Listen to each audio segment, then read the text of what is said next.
umeshaizidisha. Sasa nikupe hii sentensi. Ukiona unaomba haujajibiwa, cha kwanza unaamini hauna imani. Amen. Wasema umejuaje? Muulize Yesu. Kuja kanisani haiashiria kwamba unao imani. Kuokoka na kumwamini Yesu haiashiria kwamba unao imani. Petro walimfuata Yesu. Walikuwa hawamwamini, hawana imani na Yesu. Tunajuaje kama unao imani?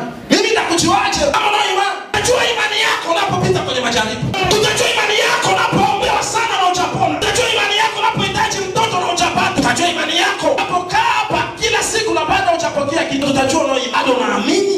Umeshakata tamaa, siku zinaenda. Petro walimfuata Yesu. Kule Zarupa walipiga tunaangamia. Na wako na bwana mkubwa. Aliaje ya kwamba bado haiwezekani wakati unaye Yesu pembeni yako. Walilia, walimu tunaangamia. Sikiliza nikuulize rafiki. Nini Yesu aliwaambia? Iko wapi imani yenu? Maana yake kuona imani ndani yako.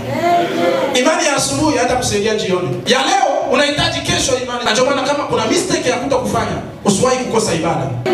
Kwa sababu ibada kazi yake nini? Ni kukuongezeaga mtaji. Imani ndani ya imani. Imani ndani ya imani. Imani ndani ya imani. Mpaka unakuwa na mtaji ile tosha.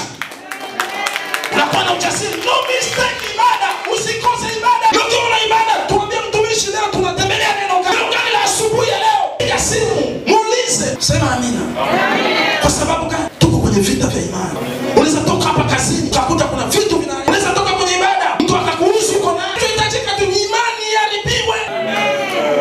Sema sitakubali kuharibu imani yangu. Katika jina la Yesu. Katika jina la Yesu.